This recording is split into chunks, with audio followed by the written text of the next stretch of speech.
Assalamualaikum warahmatullahi wabarakatuh. Izin memperkenalkan diri. Perkenalkan, saya Depi Ananda Ratu dengan NIM 22050029 kelas TPA S1 dari kelompok 5. Di sini saya izin untuk mempresentasikan terkait aplikasi mekanika fluida, baik fluida statis maupun fluida dinamis sesuai dengan apa yang saya dapatkan di lapangan Cepu pada saat field trip kemarin.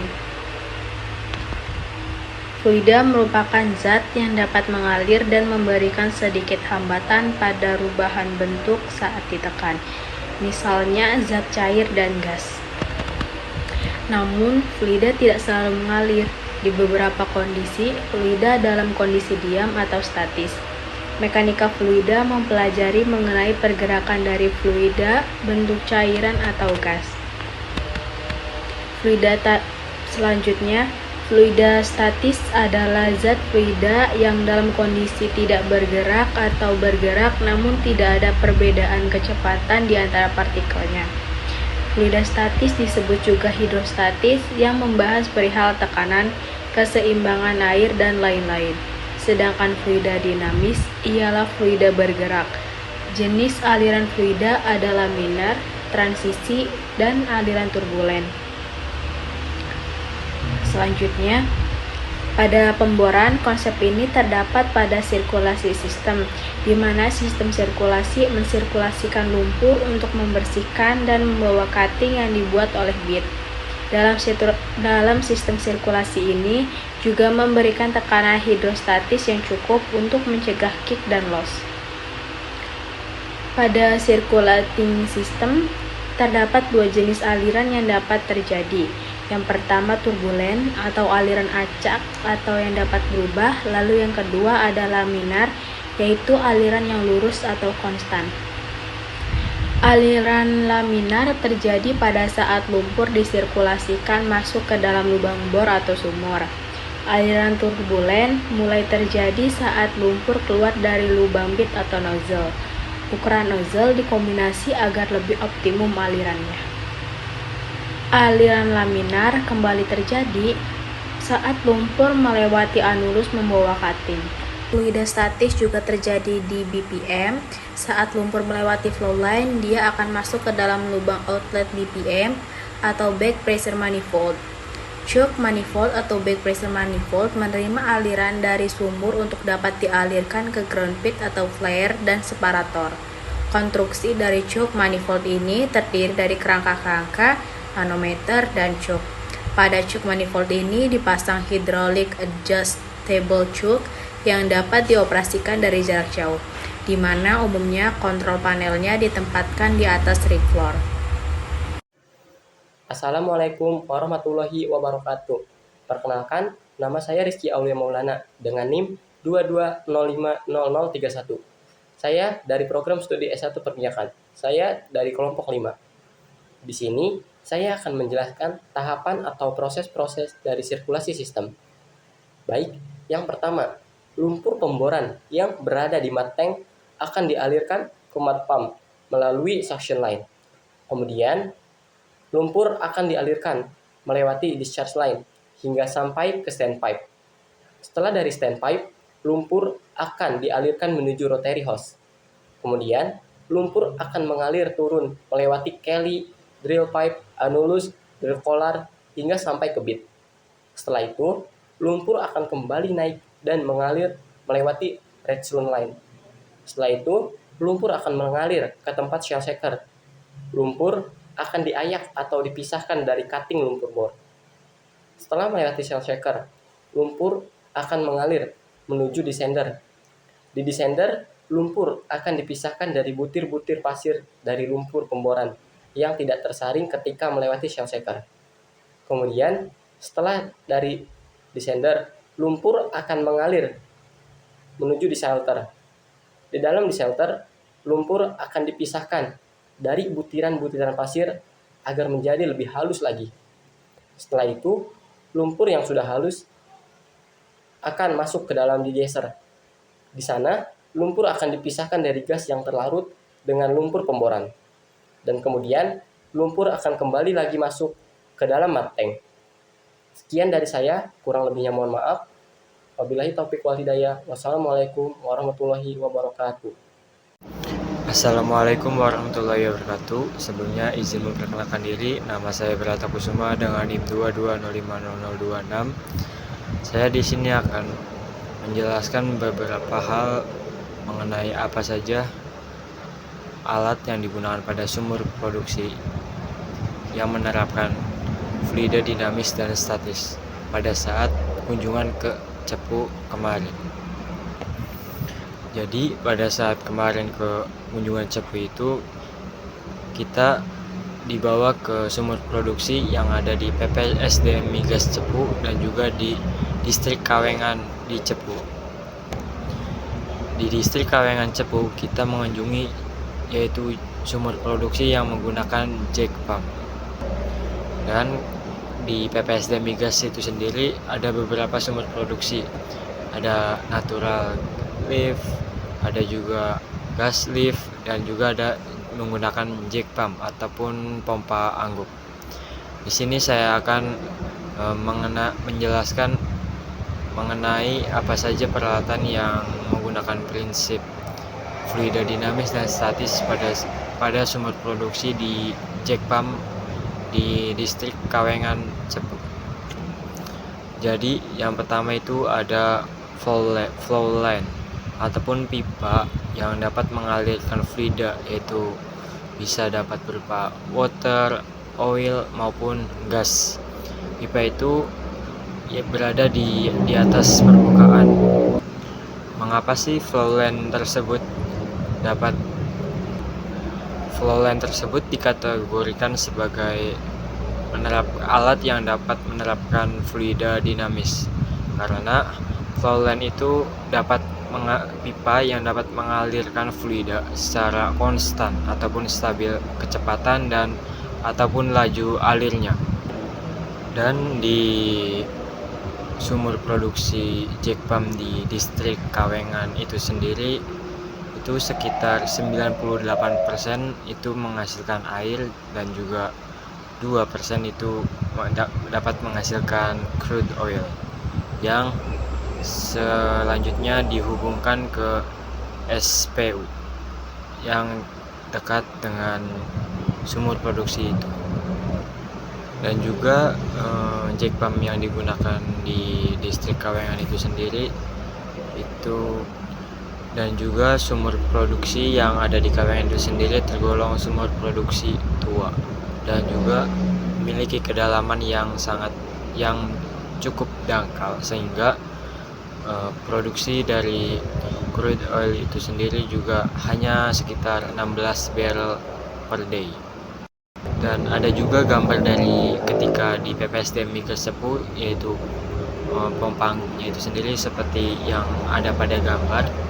Dan untuk cara kerjanya juga sama seperti pada pompa angguk di distrik Kawengan di Cepu. Alat selanjutnya itu ada manifold. Jadi flow line kemudian dihubungkan menuju ke manifold. Nah, selanjutnya juga ada alat yang menggunakan prinsip fluida dinamis, yaitu manifold. Tapi sayang sekali ketika kita mengunjungi SPU di distrik Kawengan itu tidak diperbolehkan merekam atau mengambil gambar karena di sana itu area yang berbahaya. Gambar yang ada pada slide ini itu diambil ketika pada saat di PPSDM Migas. Jadi manifold itu sendiri alat yang menghubungkan flow line dari sumur produksi menuju ke separator. Nah, di manifold itu terdapat valve. Jadi ketika sumur produksi itu jenuh ataupun terdapat problem pada sumur produksinya itu, jadi ada alat yang namanya valve. Valve itu dapat menutup atau membuka atau menutup laju alir pada manifold ataupun pada flow line itu sendiri. Jadi pada manifold itu menerapkan fluida dinamis karena laju alir fluida yang mengalir itu konstan ataupun kecepatannya itu stabil kayak gitu. Kemudian dari manifold terus flow itu dihubungkan ke separator. Jadi satu separator itu digunakan untuk satu aliran sumur produksi. Jadi pada saat di distrik Kawengan di SPU di distrik Kawengan itu sendiri ada 4 separator. Tapi di sini tidak ada picture-nya karena tidak diperbolehkan. Jadi menggunakan picture dari PPSDM Migas Sepu. Nah, manifold itu sendiri di alat yang berguna untuk memisahkan fluida seperti halnya minyak, water ataupun gas. Jadi separator itu sendiri dibagi menjadi 2 fasa dan 3 fasa. 2 fasa itu hanya memisahkan water dan juga oil, sedangkan 3 fasa itu dapat memisahkan water, oil dan juga gas. Nah, di sana dijelaskan bahwasanya separator itu sendiri menerapkan prinsip fluida statis, karena separator itu sendiri berfungsi untuk memisahkan fluida dengan menentukan densitasnya. Tetapi pada saat saya bertanya ke petugasnya, di separator itu sendiri ada juga yang menerapkan prinsip fluida dinamis. Jadi mungkin ada penerapan fluida dinamis dan juga fluida statis dengan perbandingan yang tidak diketahui, karena dari separator itu sendiri kemudian dihubungkan melalui flow line untuk selanjutnya menuju ke tangki. Selanjutnya ada tangki yang saya ambil ini tangki yang berada pada PPSD Migas Cepu.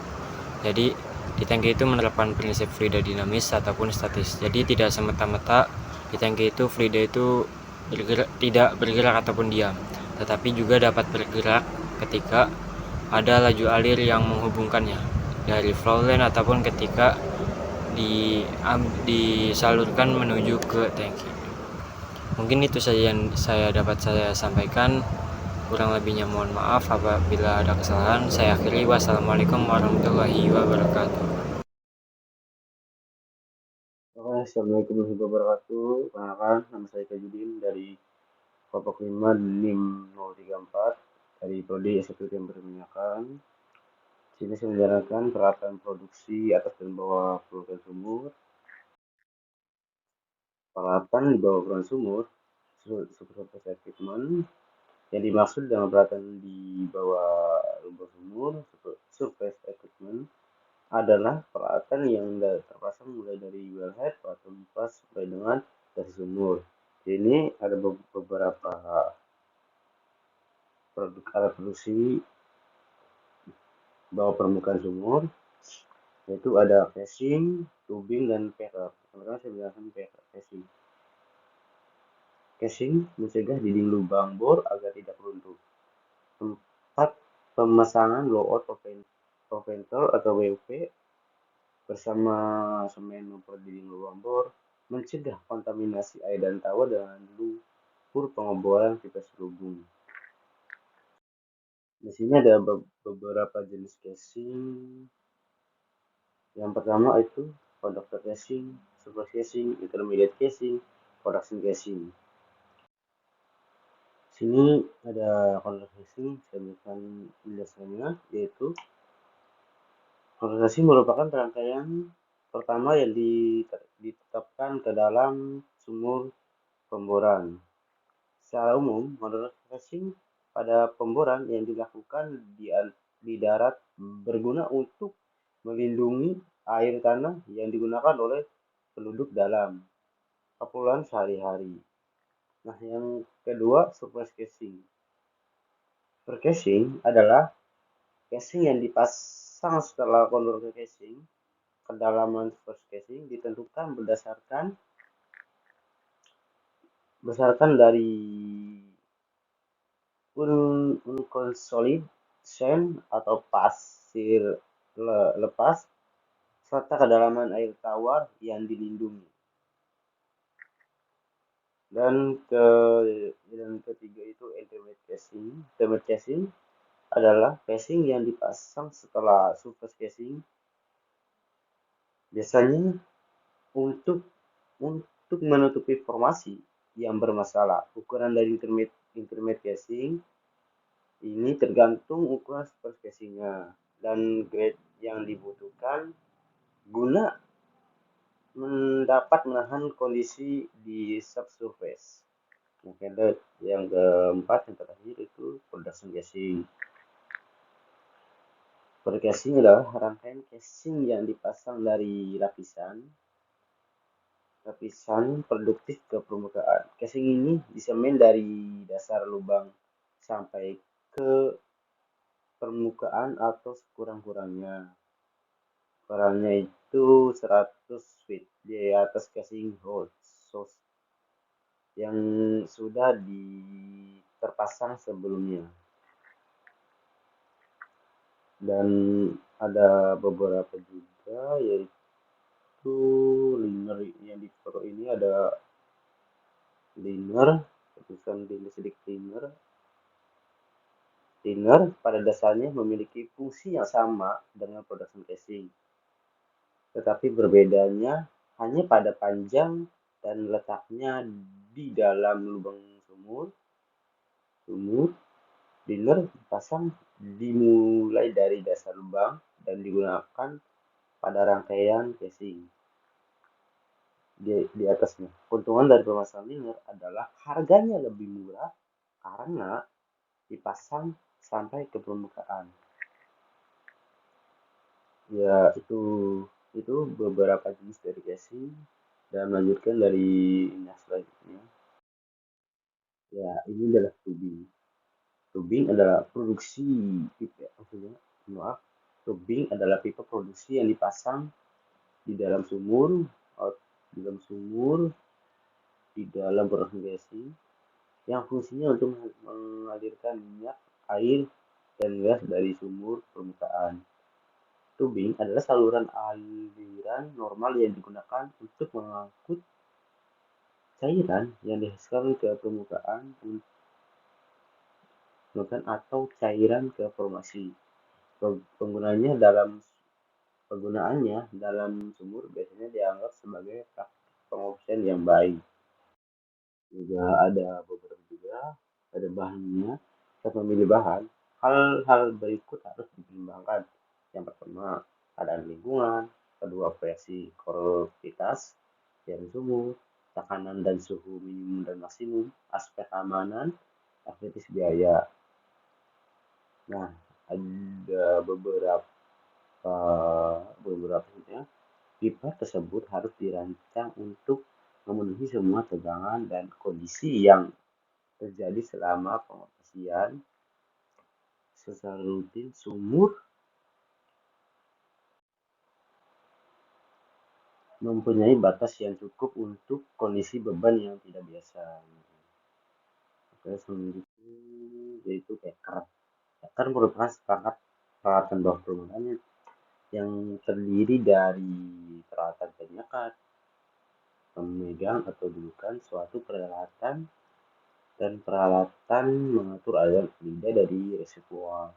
Eker digunakan untuk menutup aliran fluida melalui ruangan anulus, diantara tubing, dan dinding casing dengan menyekat tulangan di antaranya. Pengertian dari eker dalam industri perminyakan dan mesin bumi berarti bahan atau materi alat yang diset untuk menciptakan kondisi pemeriksaan atau shielding antara tubing dan dengan casing, drill pipe dengan casing, atau dalam open hole sebagai pengisolasi area formasi tertentu. Dan juga ada alasan utama penggunaan dari PK ini. Assalamualaikum warahmatullahi wabarakatuh. Izin memperkenalkan diri, nama saya Putri Nabila Soleh dengan NIM 2205008 dari Prodi S1 Teknik Perminyakan dan dari kelompok 5. Di sini saya akan menjelaskan tentang refinery SPU atau storage tank. Refinery atau kilang minyak adalah fasilitas industri yang memproses minyak mentah menjadi berbagai produk yang lebih berguna, seperti bahan bakar, pelumas, dan bahan kimia. Salah satu komponen penting dalam refinery adalah SPU atau storage tank, atau tangki penyimpanan. Selain itu, kilang di PPSDM dan sarana pendukung pendidikan pelatihan juga berfungsi sebagai tempat ujian kompetensi. Tangki penyimpanan atau storage tank di refinery berfungsi untuk menyimpan berbagai jenis produksi minyak bumi, seperti minyak mentah, bensin, solar, aftur, dan lain-lainnya. Tangki-tangki ini biasanya terbuat dari baja dan dibangun dengan desain yang kuat untuk menahan tekanan volume yang besar. Beberapa karakteristik penting dari tangki penyimpanan antara lain yaitu kapasitas. Tangki-tangki ini memiliki kapasitas yang bervariasi, mulai dari ribuan hingga jutaan barrel, tergantung pada kebutuhan dan skala operasi refinery. Untuk jenis, ada berbagai jenis tangki penyimpanan seperti tangki atap terapung, tangki atap tetap, dan tangki bertekanan. Untuk sistem keamanan, tangki dilengkapi dengan sistem keamanan yang ketat seperti sistem penangkal petir, sistem deteksi kebocoran, dan sistem pemadam kebakaran. Untuk sistem pemompaan, tangki dilengkapi dengan sistem pemompaan yang memungkinkan produksi minyak dipindahkan dari tangki dengan cepat dan efisien. Sistem pengukuran, tangki dilengkapi dengan sistem pengukuran volume dan level untuk memantau jumlah produk yang disimpan. Untuk jumlah minyak yang dihasilkan di kilang PPSDM yaitu 3.800 barrel per day. Produk yang dihasilkan berupa crude oil yang berwarna hitam, petrasol CA yang berwarna kuning cerah, yang paling ringan, terus ada petrasol CB yang kuning keruh, lalu ada petrasol yang berwarna bening, solar yang berwarna orange, dan residu yang berwarna hitam, dan yang paling berat. Untuk unit pengolahan air, yaitu berasal dari Sungai Bengawan Solo untuk disalurkan ke penduduk.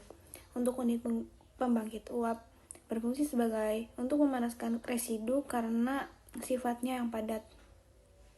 Lalu untuk lab PHP, untuk mengisi produk yang dihasilkan kilang karena Pertamina memiliki kriterianya sendiri dalam penjualan produk.